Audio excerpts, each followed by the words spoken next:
Hello viewers. अभी हम अपना नेक्स्ट वीडियो बनाने जा रहे हैं।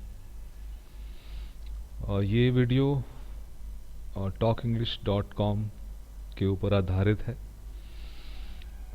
इंग्लिश स्पीकिंग आर्टिकल्स के आधार पे हमने 5 वीडियोस बनाए हैं और अभी हम बना रहे हैं ये वीडियो व्हाट आर कॉलोकेशंस। कॉलोकेशंस हम ऐसे समझ सकते हैं को एलोकेशन। को मतलब साथ और एलोकेशन मतलब उनको वहाँ पर नियुक्त किया जाना।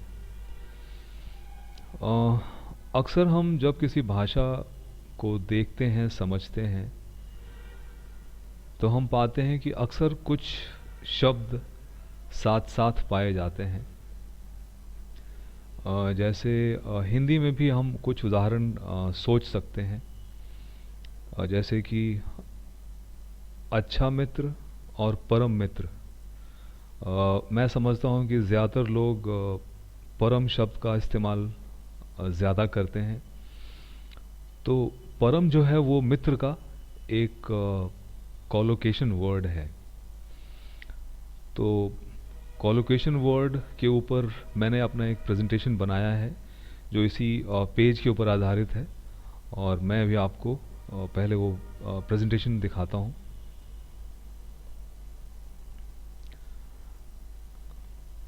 इसका स्लाइड शो शुरू कर लेते हैं ताकि आपको पढ़ने में आसानी हो। राइट। इंग्लिश सीखने में कॉलोकेशन का क्या महत्व है ये आपको इस स्लाइड के द्वारा मैं शेयर करने की कोशिश कर रहा हूँ। आप कृपया इस पेज को पढ़ें।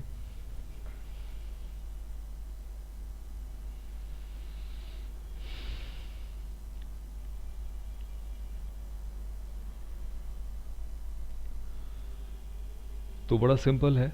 कॉलोकेशन वर्ड्स वो वर्ड्स हैं जो अक्सर साथ साथ पाए जाते हैं। कहाँ पाए जाते हैं? वाक्यों में। कौन से वाक्य में? जो उस भाषा को बोलने वाले लोग अक्सर प्रयोग करते हैं। तो अक्सर इस्तेमाल किए जाने वाले वाक्य और उन वाक्यों में अक्सर साथ साथ पाए जाने वाले शब्द वो कहलाते हैं कॉलोकेशन वर्ड्स। यहाँ पर हम पहले भी देख चुके हैं जब हमने पहला वीडियो बनाया था talkenglish.com का। तो उसमें साइट के ऑथर ने कहा था कि आप रैंडम वर्ड्स ना सीखें, यहाँ वहाँ से वर्ड्स ना सीखें, आप फ्रेज सीखें। तो अब आप यहाँ पर इस पेज को पढ़ने के बाद समझ पाएंगे कि फ्रेज और कॉलोकेशन का संबंध क्या है। तो अक्सर जो फ्रेज होता है वो कॉलोकेशन वर्ड से ही बनता है। और जैसा कि हमने पहले देखा है वीडियो में कि अगर आपके पास एक फ्रेज है तो उससे आप सैकड़ों वाक्य बना सकते हैं, सही वाक्य बना सकते हैं। तो जब आप कॉलोकेशन वर्ड्स सीखते हैं, कॉलोकेशन वर्ड्स सीखते हैं तो आपकी वोकैबुलरी जो है वो यूजेबल हो जाती है और उसका इस्तेमाल आप बातचीत करने में कर सकते हैं। सिर्फ पढ़ने या लिखने में उसका इस्तेमाल नहीं करते आप। ओके। आप कृपया इस पेज को एक बार पढ़ लें।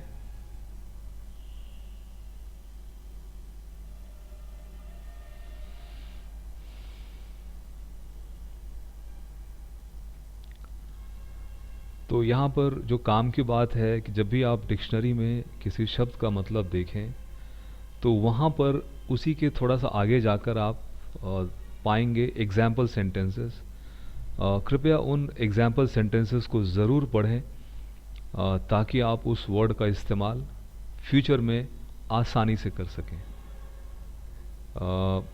यहाँ पर मैं फिर से एक चीज़ रिपीट करना चाहूँगा कि हमारी जो मेमोरी है उसको अगर उसके साथ में कोई इम्पोर्टेंट घटना या बात जुड़ी होती है हम उस चीज़ को याद रखते हैं।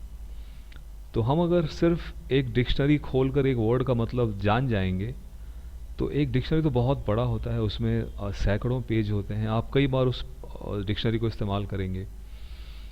तो आपने एक पेज खोला, वहाँ एक वर्ड देखा, फिर अगला पेज खोला, वहाँ एक वर्ड देखा, आपका ब्रेन इसको याद रखेगा कैसे, उसको लिंक कैसे करेगा किसी चीज़ के साथ में।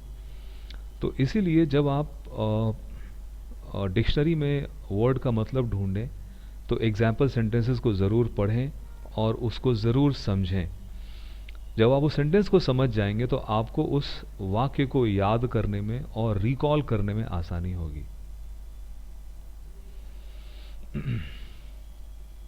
पहले आप ज़रा ये पेज को पढ़ लें।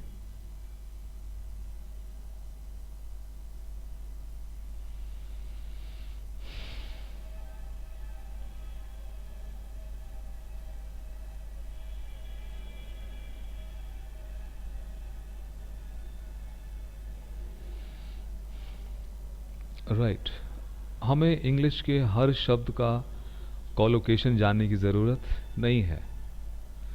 मैंने अपने एक वीडियो में आपसे चर्चा की थी इस बात की कि फ्लुएंट इंग्लिश बोलने के लिए 3000 शब्दों का वोकैबुलरी काफ़ी होता है। और ये मैं नहीं कहता, ये एक्सपर्ट्स कहते हैं। और मेरे पास एक लिस्ट भी है, एक आपने नाम सुना होगा लॉन्गमैन डिक्शनरी का, तो उनकी एक लिस्ट है। मैं आपको पहले दिखा देता हूँ वो लिस्ट। मुझे इसको पहले बंद करना होगा प्रेजेंटेशन को। ये लिस्ट, ये एक पीडीएफ है, आप कृपया इस पार्ट को पढ़ें।